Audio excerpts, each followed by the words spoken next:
بسم الله والحمد لله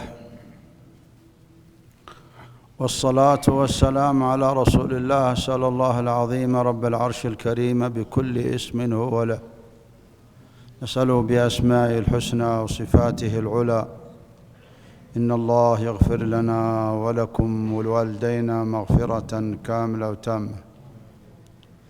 نسأل الله أن الله يجعل هذا المجلس موجب للرحمة والمغفرة والرضوان، كما نسأله سبحانه وتعالى أن يبارك لنا ولكم في جميع ما نتعلمه ونعلمه، وأن يجعل خالصا لوجهه الكريم موجبا لرضوانه العظيم.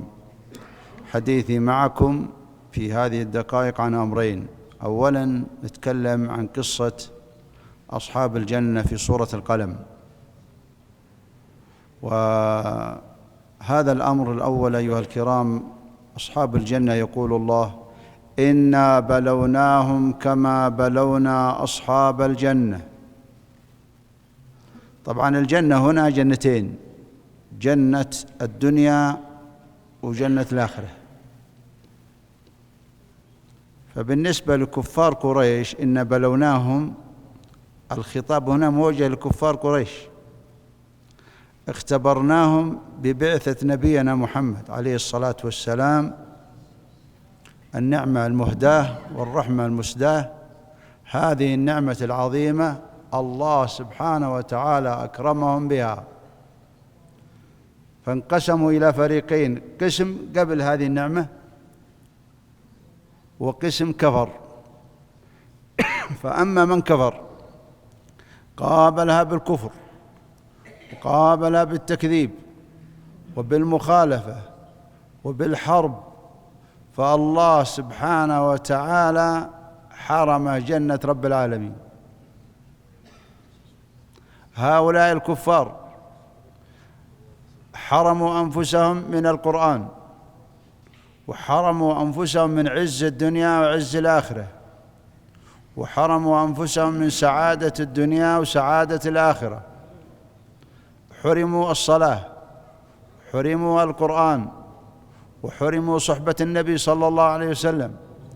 حرمهم الله أشياء كثيرة بسبب كفران هذه النعمة. شوف الله يقول في سورة إبراهيم: ألم تر إلى الذين بدلوا نعمة الله كفرا وأحلوا قومهم دار البوار. قابلوا هذه النعمة بالكفر، بالتكذيب، بالمخالفة. شوف يقول ابن مسعود رضي الله عنه، يقول فيما يسنده للنبي صلى الله عليه وسلم، قال: إياكم والمعاصي، فإن العبد يذنب الذنب فيحرم الرزق قد هيأ له. طبعا الحرمان، أعظم الحرمان أيها الكرام في الرزق إنك تحرم إيش؟ الهداية، وإنك تحرم الصلاة. كان يصلي ما عاد يصلي، كان يصوم ترك الصيام. قال إن العبد في ابن مسعود يقول يسنده، قال: إن العبد لا يذنب الذنب فينسى باب العلم، باب، وإن العبد لا يذنب الذنب يحرم قيام الليل. يعني شوف الحرمان الآن، ترى ما هو بس الحرمان أنك تحرم رزق الدنيا، قد تحرم طاعة الله، قد تحرم الهداية، قد تحرم الصلاة. شوف الناس يصلون ما تقدر تروح تصلي. وبالتالي أيها الكرام، هؤلاء الكفار كفروا بالله فخسروا الدنيا والآخرة. ومن هنا أيها الكرام، هنيئا لمن قبل هذه النعمة الإسلام والقرآن والدين، وتمسك بها وعرف إنها أعظم نعمة. ترى في ناس أيها الكرام لما يصلي ما يحس إنه في نعمة. أعظم النعمة نعمة الهداية، نعمة إنك تموت، يوم تموت تبشرك الملائكة وتتحدر عليك من السماء وتبشرك بجنة رب العالمين. لكن شوف الخسارة لما تتحدر على الإنسان عليه الملائكة من السماء وتقول له: أبشر ما يسوءك، أبشر بسخط الله وغضبه، تبشره بالنار. هذا هو البلاء. شوف القصة هذه يا جماعة، توروا فيها فوائد عظيمة لا يعلم إلا الله. إنا بلوناهم كما بلونا أصحاب الجنة. طبعا أصحاب الجنة خسروا الدنيا، معهم بستان خسروه، لكن هذه الخسارة ممكن إنسان يصححها، ممكن يتوب والله سبحانه وتعالى يعوضه. لكن إذا الإنسان ما قبل هذا الإسلام، ما قبل القرآن، عيل يصوم. الله نذكر فيه أني ألقيت كلمة في الرياض، وأحد الأخوة يقول إني ألقيت كلمة يعني أثناء بعد ما انتهت الموعظة، دار الحديث قال إني أنا ألقيت موعظة في مسجد واحد عمره 83 سنة ما قد صلى، ما يصلي، كابها وما تاب إلا في آخر عمره. طبعا يا جماعة لما يعيش الإنسان العمر الطويل هذا ما يحني جبهته لله، والله إنها مصيبة عظيمة. حتى لو تاب الله عليه يخسر كثير في الدرجات في الجنة، يخسر القرب من الله، يخسر الراحة والطمأنينة. ترى الإسلام والصلاة والخير ترى لها راحة ولها طمأنينة ولها انشراح، والله ما هي بأموال الدنيا كلها. إذن أيها الكرام، إنا بلوناهم كما بلونا أصحاب الجنة. طبعا شوفوا، في حرمان الهداية، حرمان الجنة، حرمان الطاعات، هذا أعظم أنواع الحرمان في الرزق. وفي حرمان الدنيا. بالنسبة لأصحاب الجنة يقول إنا بلوناهم كما بلونا أصحاب الجنة. أصحاب الجنة إيش مشكلتهم؟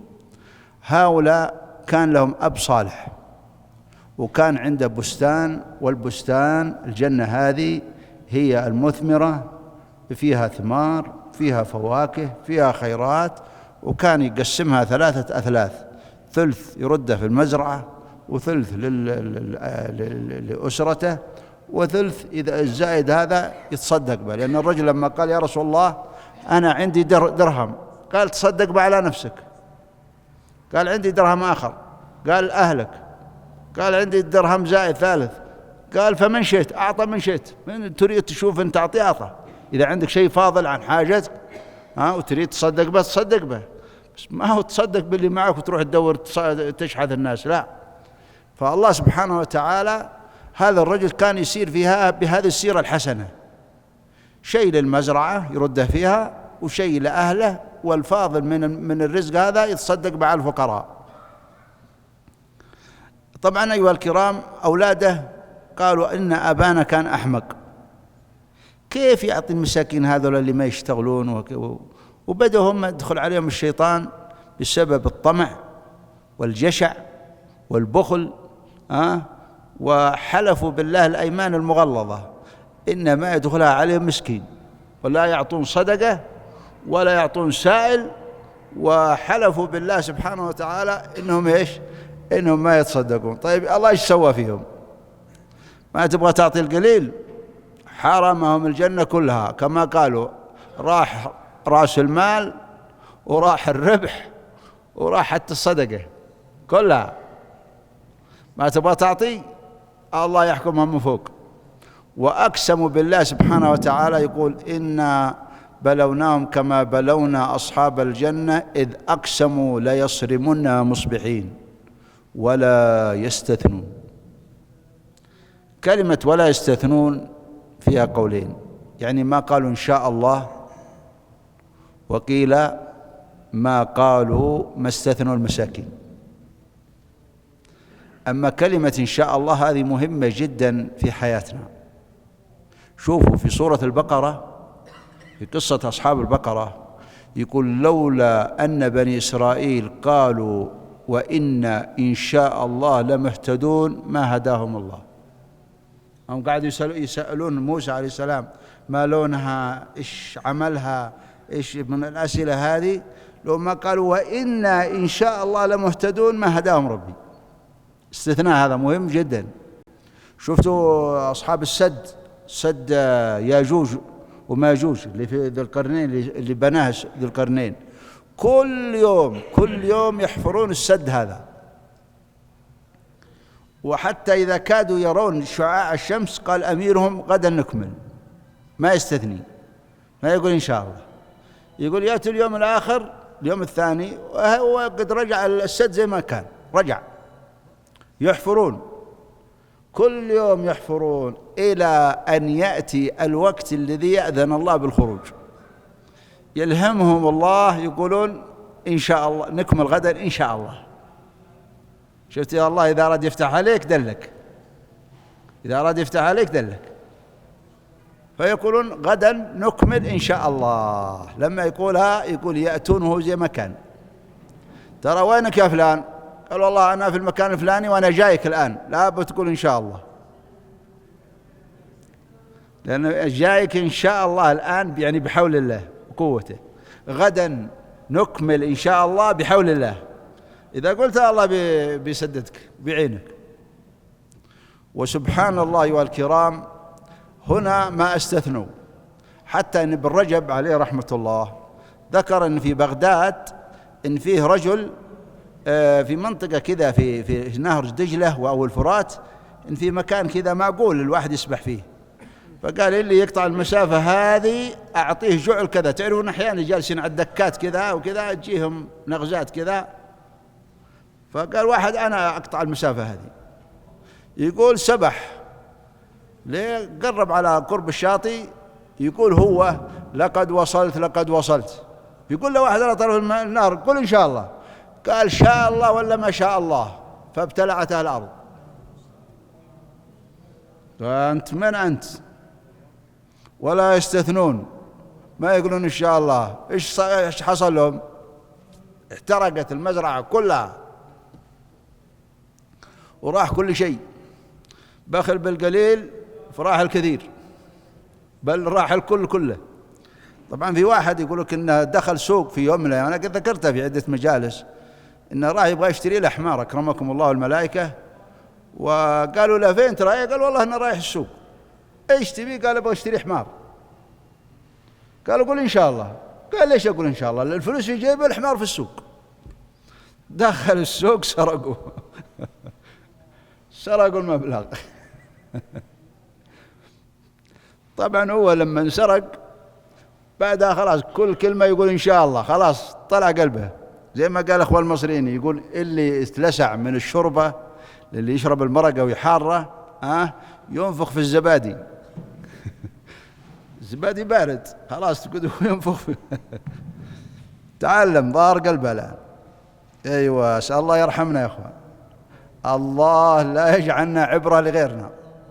السعيد من وعظ بغيره، يعني السعيد من وعظ بغيره. المهم شفتوا هذه القصة ما استثنوا، جاءوا قالوا يقول الله سبحانه وتعالى ولا يستثنون فطاف عليها طائف من ربك وهم نائمون فأصبحت كالصريم كالليل الأسود، احترقت. فأصبحت كالصريم فتنادوا مصبحين، كما يقولون الشيبان سرحوا بين الليلين. الليلين معروفة بين الليل والفجر، بين النهار والليل، سرحوا مبكرين وغدوا على حرد قادرين.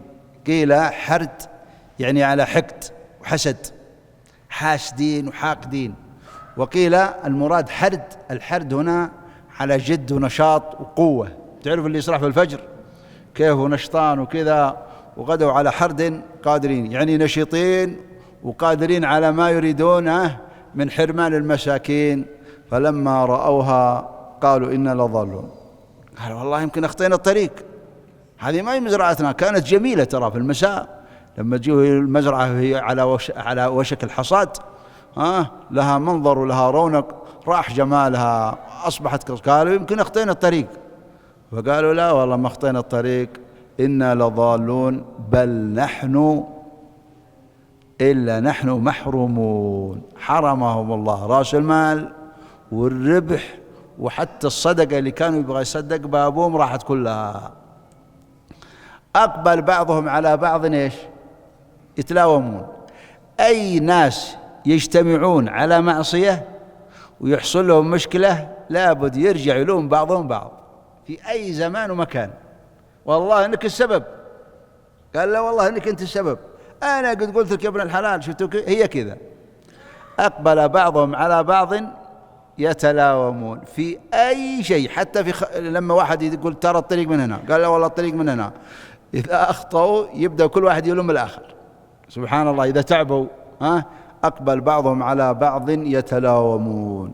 قالوا يا ويلنا إنا كنا ظالمين. قال طبعا في قبل الآيات قال أوسطهم ألم أقول لكم لولا تسبحون، لولا تقولوا إن شاء الله، أنا قلت لكم قولوا إن شاء الله، وقيل إنه قلت لكم أعطوا المساكين.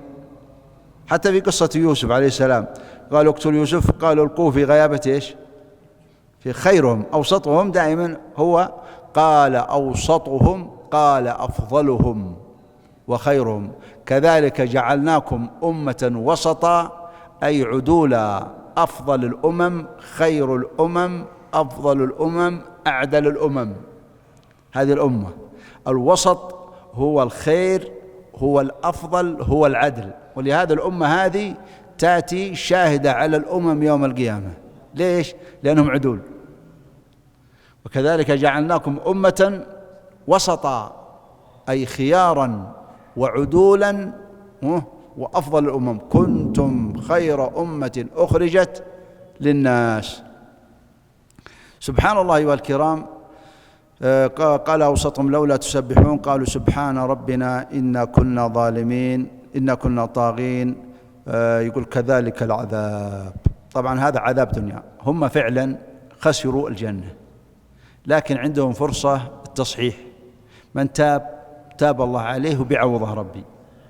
هذا في أمور الدنيا. لكن الإشكالية يا جماعة إذا تاب الإنسان وقد خرب كل شيء، زي فرعون آمنت أنه لا،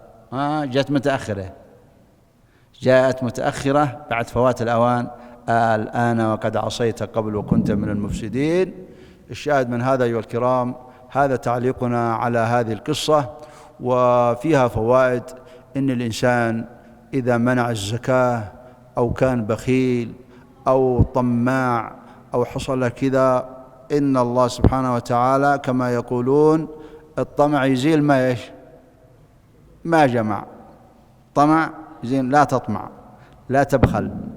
إذا عندك شيء زائد أعط إخوانك المسلمين، ساعد المحتاجين. هذه القصة فيها دروس كثيرة لعلمكم. اللي يشكر النعمة يسعد في الدنيا وفي الآخرة. اللي قابلها شوفوا فيه دعاء هو ذكر أيضا بن مسعود، الرواية من مسعود: اللهم اجعلنا شاكرين لنعمتك مثنين بها عليك قابلينها بالحمد وأتممها علينا. سمعتوا زين؟ اللهم اجعلنا شاكرين لنعمتك مثنين بها عليك قابلينها بالحمد وأتممها علينا. هذا للكفار قريش قابلوا نعمة نبينا محمد بالكفران فخسروا كل شيء، خسروا الدنيا والآخرة. هؤلاء ما شكروا النعمة، ما أحسنوا إلى المساكين، ما أطعموا الفقراء، فالله سبحانه وتعالى حرمهم الجنة. لكن من تاب الله عليه، إذا كان باقي في الدنيا بيعوضها الله سبحانه وتعالى. بالنسبة للموضوع الثاني، أنا كنت في الدرس السابق كنت أبغى أعلق على سورة الضحى. الضحى هذه فيها فوائد قريبة من القصة هذه، وهي سينصب موضوعنا كله على آخر القصة، على آخر السورة، سورة الضحى. أنا سأختصر مقدمة السورة علشان نعلق على آخر 3 خصال فيها. والضحى والليل إذا سجى. هذا أقسم الله بزمانين مختلفين متناقضين. معروف الضحى ما هو زي الليل، أقسم بزمانين مختلفين متناقضين لرسوله أنه ما ودعه وما قله. فالضحى اختارها الله لأنه وقت اشتداد الضوء أول النهار، والليل إذا سجى إذا غطى الأرض بظلامه، وهذا إذا اشتد غطى الأرض بنوره واشتد نوره الضحى. طيب الله سبحانه وتعالى يقسم لرسوله إنه ما ودعه يعني ما تركه، وما قلاه يعني ما قلاه، يعني ما أبغضه. طيب ليش؟ يقول لك أن الرسول سئل أسئلة 3 من النضر بن حارث. هذا الرجل الخبيث النضر بن حارث أرسل لليهود قال أعطونا أسئلة محرجة للرسول عليه الصلاة والسلام. قالوا سألوه عن الروح وذي القرنين وأصحاب الكهف، فسألوا الرسول، حصل له مشكلة مثل ما حصل أصحاب الجنة، قال أخبركم غدا، وما استثنى عليه الصلاة والسلام. انقطع عنه الوحي 15 يوم وحزن، وترى الموقف ترى صعب جدا، لأن هذول أعداء شارحين عليه كل يوم. ماذا قلت؟ تأخر عليه اليوم الأول ترى بنصف شهر، ترى تأخر عليه الوحي نصف شهر. فقالوا لو أن الله يحبه ما هو فقير، لو أن الله يحبه ما هو يتيم، ولو أن الله يحبه ما تركه، وإنا أبغضه وإنه تركه. الكلام هذا تسمع ترى الموقف صعب، موقف صعب في وقته، صعب جدا. فنزلت السورة ذي والضحى والليل إذا سجى ما ودعك ربك وما قلى. أول ما نزلت كبر الرسول، الله أكبر، الله كبر، أنا خلاص انحلت المشكلة الآن، نزول الوحي فكبر. ولهذا القراء إذا وصلوا إلى سورة الضحى يكبرون. وطبعا جميع القراء الرواية هذه ما هي عندهم إلا عند عبد الله بن كثير. عبد الله بن كثير هو من شيوخ القراء، هو اللي جاب التكبير بسند عنده إلى أبي بن كعب عن عكرمة عن ابن عباس عن أبي بن كعب إن الرسول لما قرأ سورة الضحى كبر، ويكبرون من سورة الضحى إلى سورة الناس. الله أكبر الله أكبر الله أكبر، بسم الله الرحمن الرحيم، والضحى والليل إذا سجى. هذه سنة. طبعا الرواية هذه اختلف العلماء فيها، ولكنها جاءت سند عن طريق القراء، يعني ما أحد يستطيعين فيها. وفي علماء مختلفين في المسألة، فيها خلاف في قضية التكبير. في الذي وصل يقتنع وانتهى إليه اجتهاده إنه يرى التكبير يكبر، واللي ما يرى عاد هذا شيء يرجع له. هنا لما نزلت السورة هذه كبر الرسول صلى الله عليه وسلم، لأنها انحلت المشكلة انقطاع الوحي. انقطاع الوحي ظلام ونزوله نور. والضحى والليل إذا سجى. طيب، وللآخرة خير لك من الأولى، من الدنيا. الآخرة أفضل لك من الدنيا، حتى لو حصل لك نقص في الدنيا وحصل لك مشاكل، فترى الله سبحانه وتعالى بيعطيك في الآخرة أكثر مما يعطيك في الدنيا. وكيف لا أيها الكرام؟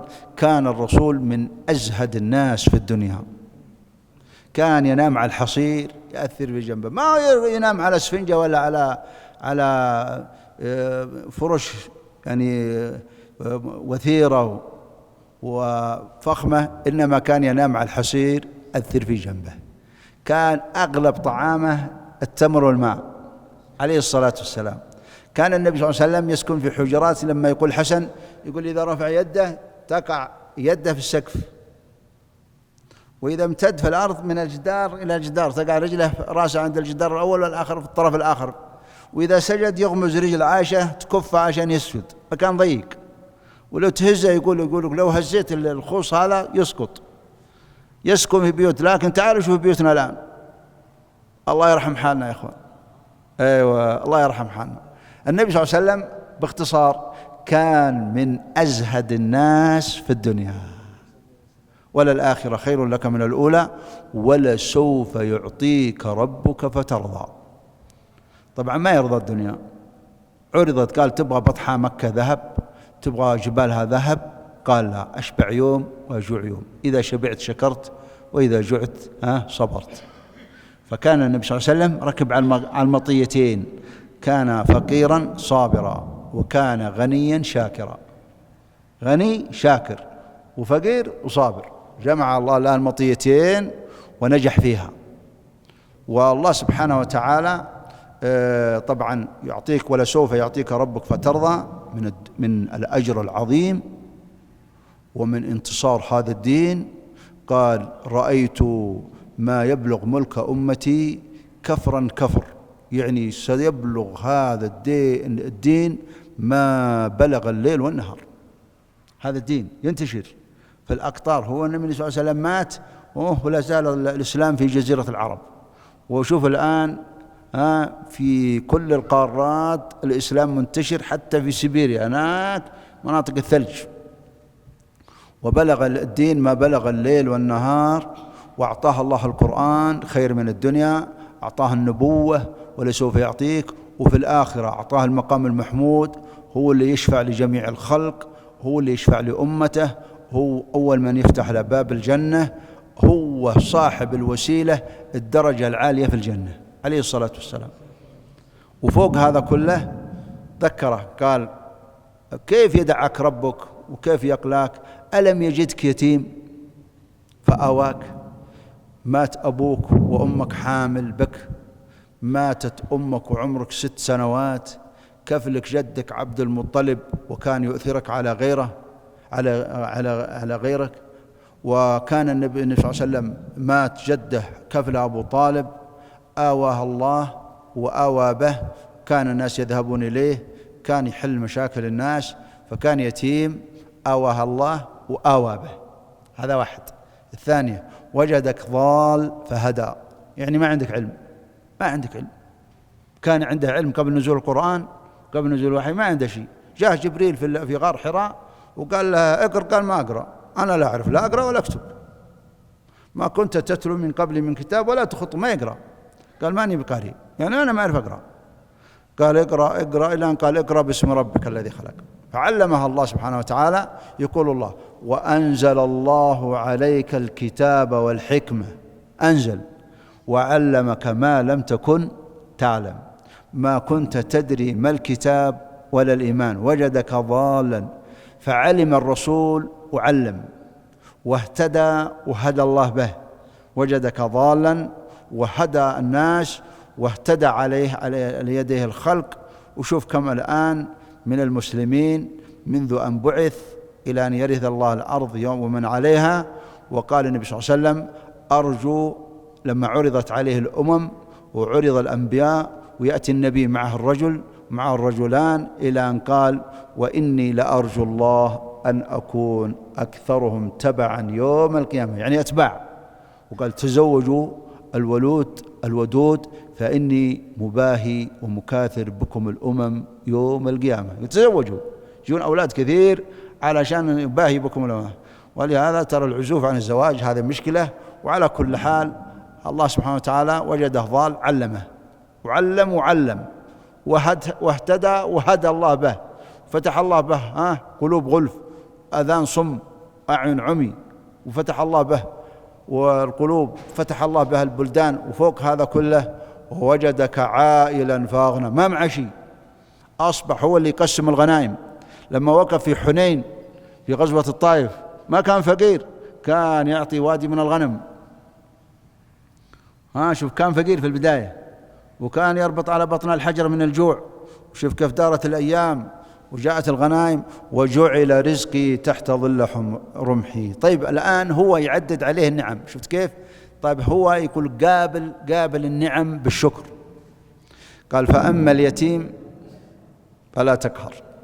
كنت فقير ما معك شيء، كنت يتيم، إذا جاك يتيم لا تظلم يتيم، لا تضربه، لا تأكل ماله، ويل لمن أكل مال يتيم، لمن قصى عليه، لمن ضربه. طبعا اليتيم هو الذي فقد أباه، ما هو أمه. اليتيم في الأم هو البهائم، البهيمة إذا ماتت أمها مشكلة كبيرة، من يرضعها من ضيع. الابن إذا مات أبوه من يصرف عليه، من يدافع عنه، من يكون سندا له، هو الأب، هو اللي يصرف عليه. ولهذا إذا مات الأب مشكلة كبيرة قبل البلوغ.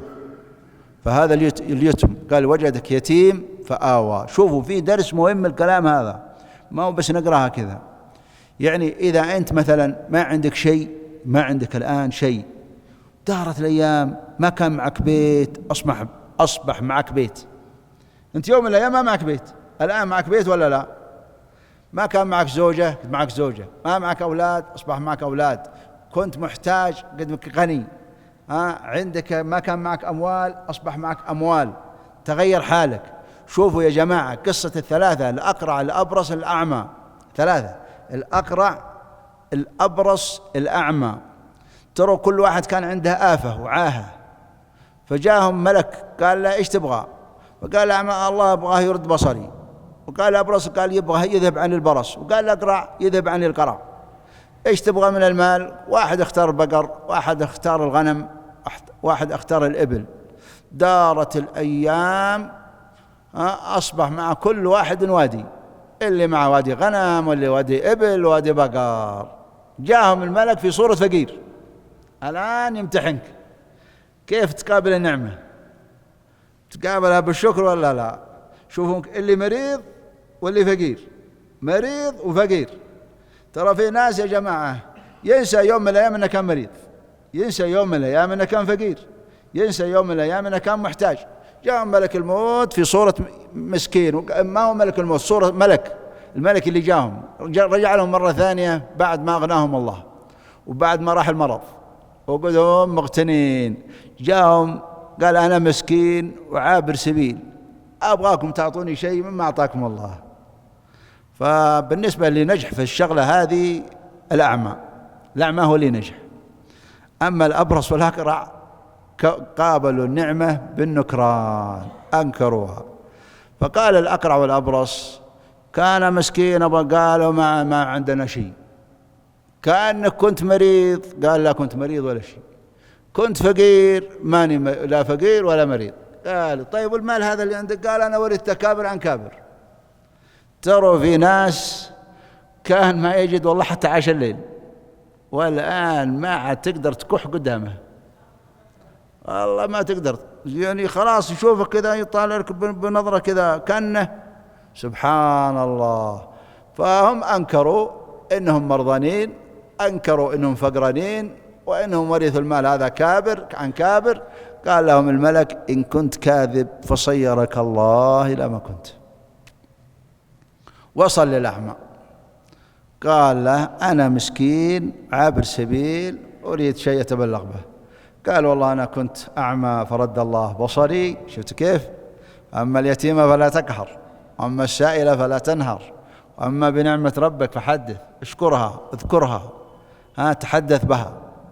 والله الحمد لله، والله وسع الله علينا، ما كان معنا بيوت، ما كان معنا شيء، الحمد لله قد معنا بيوت، معنا سيارات، معنا خير، كنا والله ما كان معنا شيء، الحمد لله اللي أغنانا وأقنانا وكفانا وأطعمنا وسقانا. كم من لا كافي له ولا ماوى، كم من البشر لا معه طعام ولا شراب ولا كفاية ولا مأوى يأوي إليه. سبحان الله. قال الأعمى كنت أعمى فرد الله بصري وكنت فقيرا فأغناني الله. خذ ما شئت ودع ما شئت، والله لا أرزقك اليوم شيء أخذت لله. فماذا قال له الملك؟ قال والله هنيئا لك، لقد رضي الله عنك وسخط على صاحبك. ترى والله في امرأة أنا ذكرت لكم في الأيام الماضية يسمونها التجربة الاجتماعية. يأتيك في صورة فقير ولا يتصل عليك في صورة محتاج. اتصلت على 26 كنيسة، قالت أنا عندي رضيع وما عندي حليب، أنا أبغاكم تعطوني مساعدة، ما عندنا شيء إلى أن خلصت 26 كنيسة. وآخر شيء اتصلت على مركز إسلامي وقالت أنا عندي رضيع وما عندي حليب. قالوا ارسل العنوان، إما نرسل لك الحليب أو المبلغ. قالت والله أنا زي الملك، أنا والله ما عندي شيء، لا عندي رضيع ولا شيء. هذه تجربة اجتماعية، نشوف من يعطي ومن لا يعطي، ولا أريد شيء ولا أبغى شيء، إنما نشوف من اللي يعطي ومن اللي ما يعطي. وهكذا يا جماعة. شفتوا كيف يقول الله لرسوله قابل النعم بالشكر. فأما اليتيم فلا تقهر، وأما السائل فلا تنهر. سائل العلم وسائل المال. سائل العلم أجي تقول هذا ما هو سؤال، أنت ما تفهم، أنت طولت في السؤال، أنت ما هذا بعض الناس ينفر فيك، ينفر فيك ويوبخك، بعضهم تتصل عليك هذا ما وقت اتصال. لا بد تصبر على سائل العلم وسائل المال.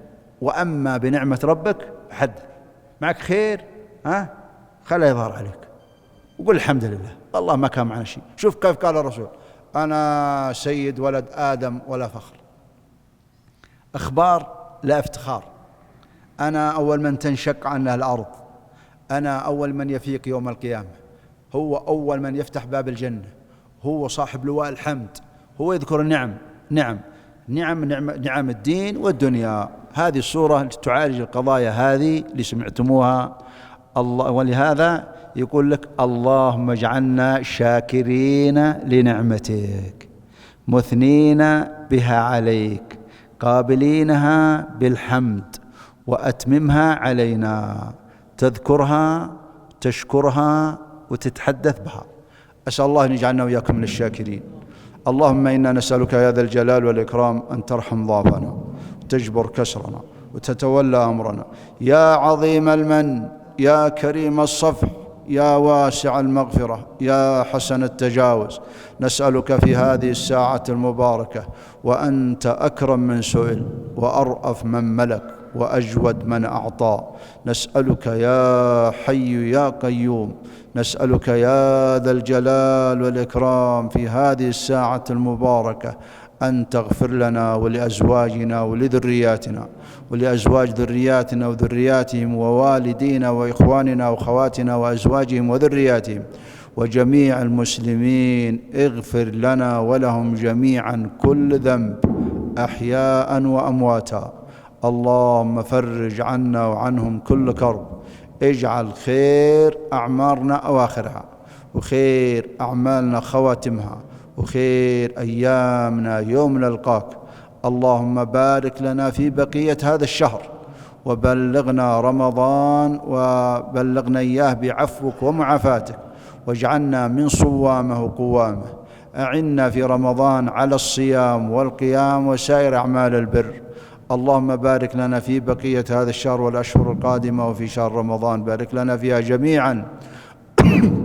نسألك يا ذا الجلال والإكرام أن تقبل دعانا، وصلى الله وسلم وبارك على نبينا محمد.